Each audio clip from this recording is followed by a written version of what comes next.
சற்று முன் ராஜாஜி படம் குறித்து ஆவேசமான நெல்சன். திருமாநாட்டில் உண்டான அதிரடி மாற்றம், சுந்தர்ராஜன் கொடுத்த பதிலடி.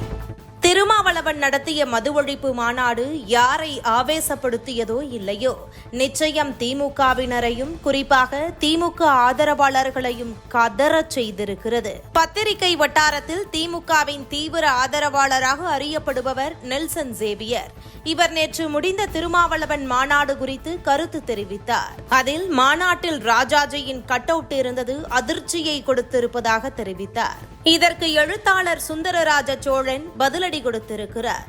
அதில் விசிக மது ஒழிப்பு மாநாட்டில் மூதறிஞர் ராஜாஜி அவர்களின் பதாகையை வைத்ததற்கு திராவிட துந்துபிகள் கதறுகிறது இணையமெங்கும். உண்மையில் இதை என்றோ செய்திருக்க வேண்டும். விசிக போன்ற கட்சிகள் வெறும் மது ஒழிப்பு என்கின்ற புள்ளியில் மட்டுமே ராஜாஜியை உயர்த்தி பிடிப்பது அறிவீனம். தமிழகத்தில் மெய்யான சமூக நீதி உருவாக அரும்பாடுபட்டவர் ராஜாஜி அவர்கள்.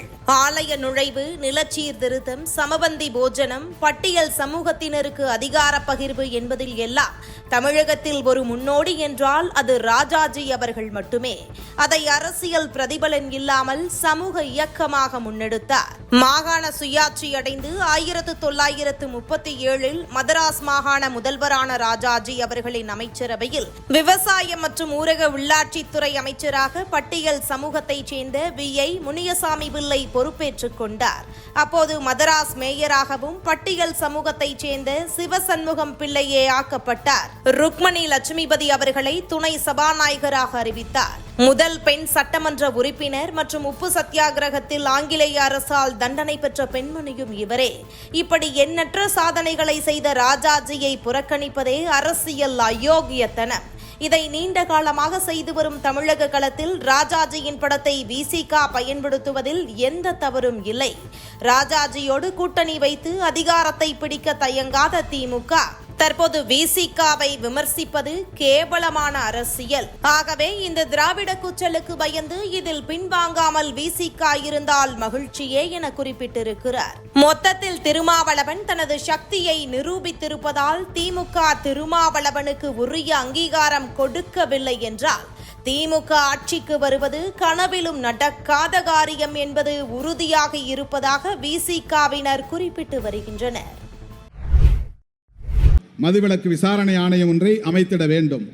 1954 ஆண்டு டிசம்பர் திங்கள் 16ஆம் நாள் இந்திய அரசின் திட்டக்குழு சார்பில் மதுவிலக்கு விசாரணை குழு அமைக்கப்பட்டது.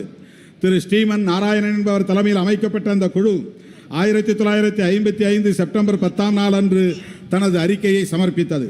மதுவிலக்கு விசாரணை குழுவின் பரிந்துரைகளின்படி திட்டங்கள் தயாரிக்கப்பட்டு 1958ஆம் ஆண்டு ஏப்ரல் 1ஆம் நாள் முதல் நாடு முழுவதும் பூரண மதுவிலக்கை நடைமுறைப்படுத்த இலக்கு நிர்ணயிக்கப்பட்டது. ஆனால் அது கைகூடவில்லை. மீண்டும் ஒன்றிய அரசின் சார்பில் நீதிபதி தேக்சந்த் தலைமையில் ஒரு குழுவை நியமித்தார்கள். அந்த குழு நாடெங்கும் ஆய்வு செய்து சுமார் 1200 பக்கங்கள் கொண்ட அறிக்கையை அளித்தது. அதன் அடிப்படையில் 1970ஆம் ஆண்டுக்குள் முழுமையான மதுவிலக்கை நடைமுறைப்படுத்த வேண்டுமென இலக்கு நிர்ணயிக்கப்பட்டது. ஆனால் வரி வருவாய் வேண்டும் என்ற காரணத்தை சொல்லி மாநில அரசுகள் கள்ளு மற்றும் சாராய கடைகளை திறந்தன.